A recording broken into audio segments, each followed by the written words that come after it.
Catholicism. Let's talk about it.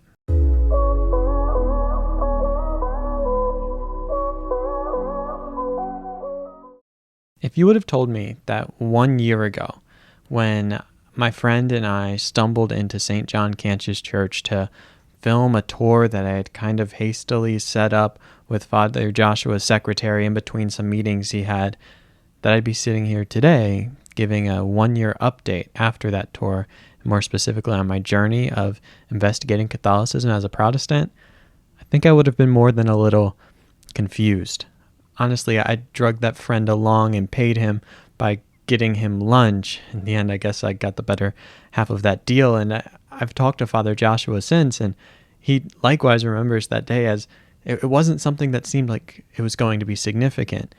But man, has it been impactful, at least for me. And not just because that video is now the most popular video on my channel by far, and not just because that's grown my channel, but because of the conversations that's launched out of it. It was out of doing that and reacting to going to a mass that I was invited on my first podcast by who's now a good friend, Keith Little, and then went and talked to Keith Nestor, who then we got to meet in person at St. John Cantius almost a year later.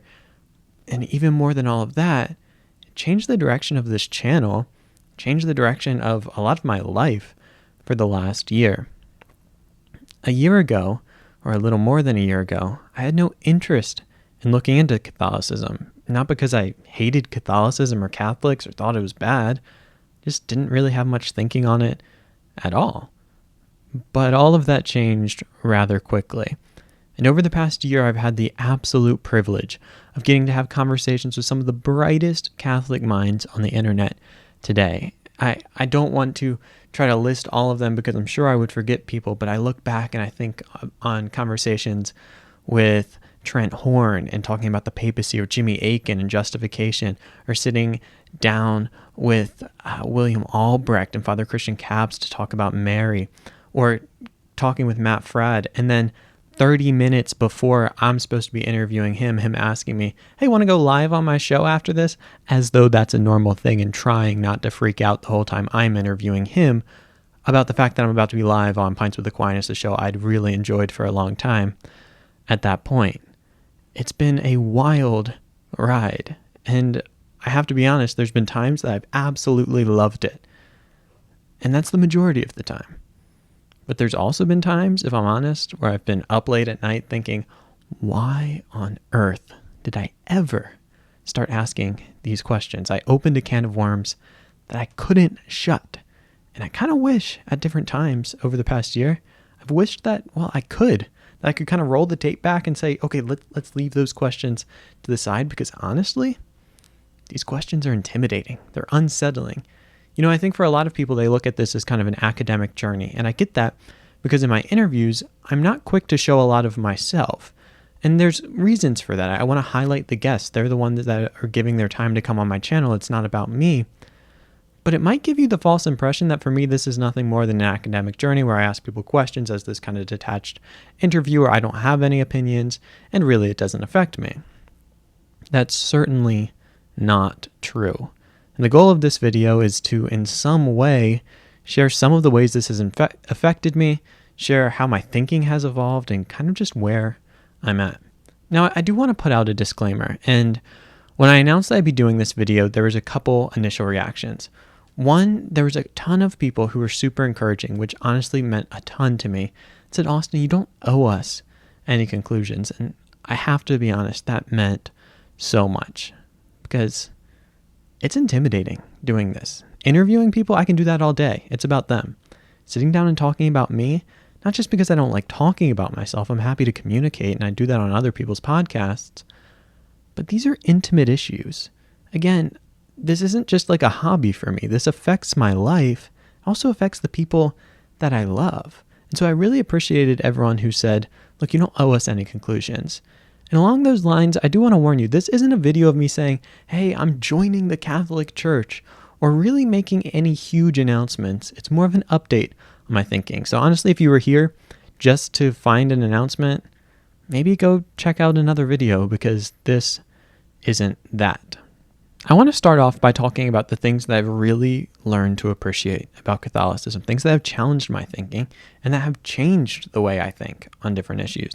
The first and perhaps biggest is on the Eucharist. I made a video once about John 6, which honestly, when I look back and see that, I see like, why does anyone watch this? This is 40 minutes of me rambling, confused about a topic, wrestling with it. And yes, I had done research, but I struggle to watch that. So thanks to everyone that has watched that. But that's been a big thing for me. I grew up in a church that had a very memorialist view. I grew up in a non-denominational kind of Baptist vibe, quasi-megachurch thing, if that's descriptive at all. And I didn't think much of the Eucharist. I certainly wouldn't have called it that. And we did it maybe quarterly or so. And, it was in remembrance of Christ. And that's cool. And that was about it. Then I started digging into church history, thanks to a lot of you guys who, as I've been on this journey, have encouraged me to look into this or that. And it just so happened that as my channel was growing, I was in a series on the book of John. And I remember realizing that John 6 was coinciding with the time when I was getting all of these Catholic viewers just going, oh, no. Why? I'm not ready to do this video. And in a lot of ways, I wasn't. But if it's been helpful to people, that's awesome. And so now where I stand today, I would say that Christ is absolutely present in the Eucharist. Do I know how exactly to define that? No, not exactly. I've found the work of Brett Salkeld on transubstantiation. We did an interview together, really helpful. And I really enjoyed that. I really enjoy Calvin's view of the spiritual presence of Christ, which isn't to say somehow non-real, but that he's present through the power of the Holy Spirit. I've gotten to talk to amazing Lutherans. I don't have a settled conviction on how Christ is present, but I have really come to appreciate the fact that Christ is present in the Eucharist. I should give a big shout out to Dr. Brant Petree's book, The Jewish Roots of the Eucharist, which has really helped me along with that. A second area that my theology has really been shaped by my interaction with Catholics is probably a way you all are less familiar with. If you follow my channel, you might have seen the video on John 6 or different conversations on the Eucharist or maybe some live streams where I've talked about it.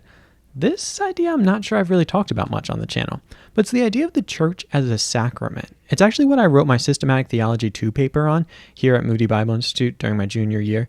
And man, it was such a impactful experience for me. And in doing that and experimenting with this idea or exploring this idea of the church as a sacrament, which means it's a true means of grace and a visible sign of an invisible reality that is in the one thing. Man, I could talk about it all day, but I got to interact with the Nouvelle theologians for the first time and read people like Henri de Lubac and so many others, Yves Congar, and man, it was just such a rewarding experience. And I have to say, I've read a lot of theology. I'm a theology major. If you could see the rest of my bookshelf and the rest of my room, you would see that my room is overflowing with books. I have books stacked up over here just so they wouldn't be in the video. And I can honestly say I'm not sure I've read many people that can rival just the theological depth and brilliance of some of the Nouvelle theologians of the Catholic Church. Maybe people like Schmemann or a couple Orthodox theologians I've read, and maybe like a T.F. Torrance, but for the most part, these Nouvelle theologians, I mean, incredible depth, and it's something I want to pursue a lot more. And it's been really formative to how I think. I took a class on ecumenism and got to read some Pope John Paul II and just really realized that not only is there depth in the Catholic Church historically, but even within the last 100 years, there's been brilliant theology that has inspired me to go deeper, to learn more, and to just want to be a better theologian. Along those same lines is one of the things that I appreciate most about the Catholic Church. If you ask me, what do you find most attractive about the Catholic Church, I would probably say two things. One, I find the structure really attractive. I mean, the fact that there is this centralized authority that can answer these questions, or the catechism where you can have, like, this is what the church believes, or you kind of have this court of appeals. I find that really attractive. We'll talk about that more, though, in the areas that I struggle with as well. But the thing that I wanted to highlight here is just the theological organization of the church. I mean, there's such a systematic nature to Catholic theology. I recently did an interview on Catholic moral theology, and just seeing how it all works together, or seeing the way that Catholic theology is done with the philosophy behind it and the way that it all interacts is just really impressive to me. Even if you don't necessarily agree with Catholic theology, and there's points that I don't, which we'll get to, man, like the theological apparatus, or just the underbelly of the Catholic Church, has such a robust theological foundation, and it's so systematic, and it's very coherent in its system, which is something I think to be really appreciated. On the other hand, that's not to say that there still aren't things that I struggle with. In fact, I hate to disappoint you guys, but the things I'm going to say now that I still struggle with are in a lot of ways pretty similar to what I was saying at the very beginning. Theologically, that would be the papacy and Mary. Now, I've gotten to hear some amazing defenses of the papacy. Specifically, reading Joe Heschmeyer's book, Pope Peter, was such a challenging experience. It's probably one of the best defenses of the papacy, at least at the kind of like interested, popular, slightly academic level that I've come across. It was a really interesting read, and the way that he puts scripture together is really insightful. Also, I will mention I haven't gotten to read it yet. Someone just sent me Steve Ray's book, Upon This Rock, and I really look forward to looking into that. Also, the second thing, Mary, I've still struggle with that, especially some of the later Marian dogmas, such as the bodily assumption or the Immaculate Conception. I just don't necessarily see them being described in Scripture in such a way that it seems that they are dogmatic, that they're binding on the faithful. And there, I recognize I'm kind of revealing my Protestant way of thinking. I can't help but go from text to doctrine in that way, but I recognize that the Catholic way of doing things, of course, they're working with the biblical text, but there's also this authoritative structure. So it's not exactly the same. And that gets to one of the complexities I want to get to in the next part of this video. But for now, I want to highlight those two things to say, while I'm still struggling with them as I was in the beginning, I would say my appreciation for them is much different, and my questions might be a bit more nuanced. At the beginning of my investigation, I didn't accept the papacy or Mary, mainly because, I'd read the Bible, I had some theological education, and I just didn't see it. But I also hadn't really heard Catholic defenses for these things. And, now I've read them thousands of times over in the comments, but also in Catholic scholarly works and in different books along those lines.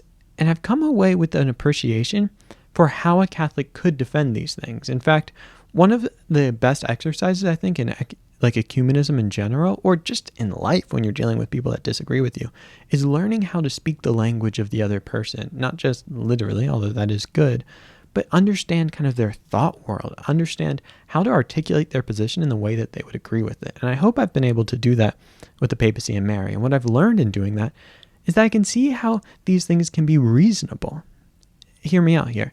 While I don't necessarily hold to them, I can see how under a Catholic framework, if you accept certain premises and certain arguments, then yeah, the argument for the papacy, or even more specifically for Mary, once you have that authority structure, a lot of these things begin to fall into place a lot easier.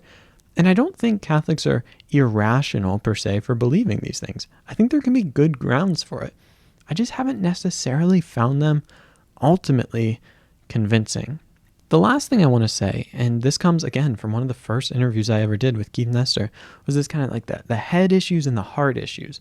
And there is still a part of me, despite being exposed to an incredibly vibrant community at St. John Cantius, that just is a bit hesitant about the reality of Catholicism on the ground. Now, on my channel, I come across plenty of Catholics that are super passionate about their faith, and many of them could put me to shame in their passion for the Lord and their exercise of the spiritual disciplines. And it's incredible, and I'm so grateful to have them in this community. But at the same time, on any given Sunday, I feel if I walk into kind of your average Catholic parish or the evangelical type churches I'm used to, I just see a bit more zeal, a bit more passion, a bit more desire to spread the gospel in those evangelical churches, that evangelical ethos of we want to do anything to see people come to Christ. Man, like that's still a big thing that keeps me Protestant. In addition to theological points, it's that ethos that really tugs at my heart when I'm in circles of evangelicals that are just praying and desiring to see the gospel be brought to people. That energizes me. And that feels like home in a lot of ways. Now, we've talked a bit about the things I appreciate, talked a bit about the things I struggle with, and at the beginning we talked about the journey. But to close out a bit here, I want to talk about some of just the complicating factors so that you guys can, again, get a bit better picture of where I'm at. I talked at the beginning saying, hey, this isn't just an intellectual pursuit for me. This has real ramifications for my life. And I think that part's not always completely appreciated as we talk about these things. And I want to talk about just the ways in which this is a bit more complicated than people might think. The first is just the nature of my relationship to this. In some ways, I envy the people that investigate these things in silence because they don't have all of this pressure. Now, if you're not a YouTuber, I don't want to say you can't understand this, but there is something unique about your entire community being based around these dialogues. And now there's this weird dynamic of this is how I make money. It's like my part-time job. And so I'm constantly asking myself, is this skewing my thinking? I don't want to look back and say, wait, did I go down this road just because I thought it was going to be expedient for my channel? That's a terrible reason to do something. And so that really makes me constantly pause, and I'm going much slower probably because I'm always trying to think through, where are my motives in this? There's also just the strange dynamic of having a lot of people who have a vested interest in what you do. Not just my family. Of course, I think anyone that's investigating these things feels the weight of that. But then I'm constantly flooded with comments of come home, and I appreciate it on the one hand. I appreciate the zeal. But you have to understand that having thousands, tens of thousands of people commenting, when are you coming home to Rome, has kind of this really weird coercive psychological effect on someone. Because that idea, no one wants to be away from their home, right? And when thousands of people want you to come home, you almost feel like you're doing something wrong, which again forces me to really back up, put the brakes on, and have to try to get a bit more objectivity, even though I think we use that term really poorly most of the time, on these things. That makes it difficult. I'll add one more thing, and I want you all to hear me. I am so grateful to get to do this. I love this community, and it's such a blessing to me. And so when you hear me give these kind of complicating factors, this isn't me saying oh, poor me, I'm so sad that I have this YouTube platform. Far be it. I'm so grateful for this. I'm constantly pinching myself that I get to do this. But it does complicate things. It's maybe a slightly unique position to be in. And that last element is this really weird place of people telling you what you believe. Hear me out on this. I get comments all the time of, oh, well, you want to be Catholic, you just haven't yet because of this, or you actually believe this, or it's clear that you think this. And that's really strange when those people have never met you. And it can do really weird things to you. In fact, a lot of the last year has been me learning how to set some healthier boundaries with how I interact with comments. I used to spend 3 to 4 hours a day responding to comments because I just felt so grateful that you guys would engage with my videos, and I thought I kind of owed this to you. And I still am so grateful, but I also realize now that me spending 3 to 4 hours reading comments like that are trying to tell me about the inside of my psyche, it's not healthy for me, and I'm not going to be in a position to bring you guys any type of meaningful content if I start to lose sense of who I am because there's thousands of people trying to tell you who you are and what you think. I hope this is making sense. I hope you can see that, yeah, that complicates things. But that's just how YouTube complicates things. There's also the fact of these issues are complicated in themselves. I think people misunderstand that because some people, convert so fast, maybe you converted very quickly, that, oh, well, this is just a simple matter. You read the church fathers, I get comments like this all the time, you'll instantly become Catholic. Neglecting the fact that there are literally thousands of scholars that read these things for their entire lives and still disagree on a lot of these points. For instance, there's scholars that will spend their entire lives debating the question, was there a bishop in Rome in the first century? Which isn't even to answer whether or not that means you need to become Catholic. Do you see what I'm saying here? These are complicated issues, and I want to do them well. And the more interested I get in academics, the more it makes me want to do these things right and to actually do good historical investigation. The problem is those things take time, which leads me to our second to last, I think, complication. And that is, I know that when you guys see me, you only see me talking about these things because you see me on this channel and presumably you don't see me anywhere else. But there are actually other things that go on in my life besides this, and I don't have unlimited time to investigate these things. In fact, So often, even when I'm doing interviews, I'm so focused on how to transition the conversation to the next question and to get it to a place and to ask those clarifying questions for you guys that I kind of miss some of the content for me. I'm so focused on doing it as my job that sometimes I don't get to digest it all in that moment. Not to mention, even when I do, I'm also then hearing opposite opinions in the next interview that I do, maybe like later that day. And even though I would love to spend all my free time doing this and investigating these questions outside of it and reading all the books that you guys send me, which I would love to be able to do, I'm a full-time student. I'm a senior theology major. Right now I'm working on applying to grad schools, which is requiring me to write an extra senior thesis on top of my other senior thesis so that I can write a sample for medieval studies, a conversation for another day.